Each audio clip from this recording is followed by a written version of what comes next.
Donald Trump की बुद्धि पूरी तरीके से भ्रष्ट हो चुकी है भारत को लेकर। ये बात मैं नहीं कह रहा हूं, ना ही भारत सरकार कह रही है। ये बात कही है अमेरिकी सरकार और उनकी संसद की सर्वोच्च कमेटी ने, जिसमें डोनाल्ड ट्रंप की पार्टी के लोग भी शामिल हैं। और इसके पीछे पुख्ता तथ्य हैं। क्या है? सबसे पहले स्क्रीन पर आप देखिए, अब से कुछ ही घंटों पहले रिपोर्ट निकलकर सामने आई है कि डोनाल्ड ट्रंप की जो टीम आने वाली थी 24 अगस्त को भारत में, भारत के साथ एक ट्रेड डील नेगोशिएट करने, उसने अपना विजिट कैंसिल कर दिया है। वो अब भारत नहीं आ रही। हालांकि कुछ न्यूज़पेपर ये जरूर बता रहे हैं कि उनका आना रीशेड्यूल होगा, यानी कि विजिट बाद में हो सकती है। लेकिन इससे एक बात तय होती दिख रही है कि 24 के बाद 27 तारीख को भारत पर 50% टैरिफ लगने थे। ये डेडलाइन थी और ट्रंप ने कहा था कि 24 को हमारी टीम भारत जाएगी और भारत के साथ एक ट्रेड डील करने की कोशिश करेगी। अगर ट्रेड डील होती है तो फिर 27 को लगने वाले टैरिफ नहीं लगेंगे। लेकिन अब टीम ही नहीं आ रही है, तो इसका मतलब भारत पर 27 अगस्त को जो 25% अतिरिक्त टैरिफ थे, यानी कि टोटल 50%, वो लाद दिए जाएंगे। यानी कि भारत का कोई भी सामान अमेरिका में अगर $100 का मिलता था तो 27 अगस्त के बाद वो $150 का मिलेगा। और इससे भारत के व्यापारियों को निश्चित तौर पर नुकसान होगा, भारत के एक्सपोर्टर्स को नुकसान होगा और भारत की इकोनॉमी को भी नुकसान हो सकता है।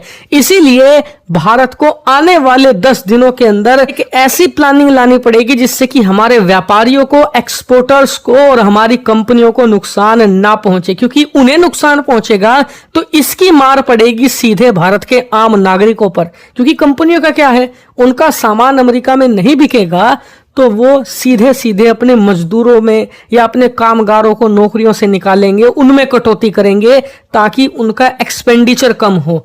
इसीलिए ये मामला सिर्फ व्यापारी और अमीर कंपनियों का नहीं है, ये मामला भारत के आम कामगार और मिडिल क्लास का है। इसीलिए सरकार को एक्शन तो लेना ही पड़ेगा। लेकिन सबसे इंटरेस्टिंग बात यह है कि ट्रंप का यह फैसला ऐसे वक्त में आया है जब अलास्का समिट भयंकर तरीके से फेल हुआ है।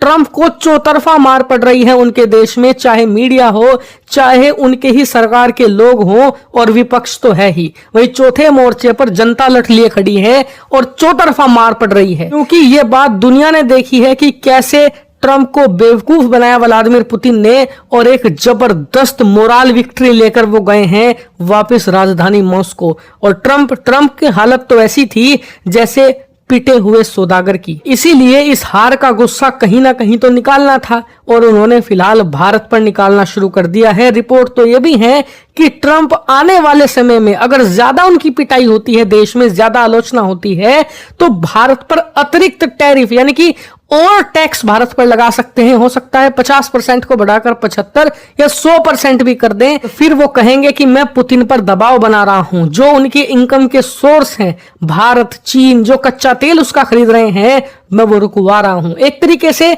अपनी खुद की पीठ थपथपाने की कोशिश वो करेंगे ऐसा करके। इसीलिए भारत को तैयार रहना होगा।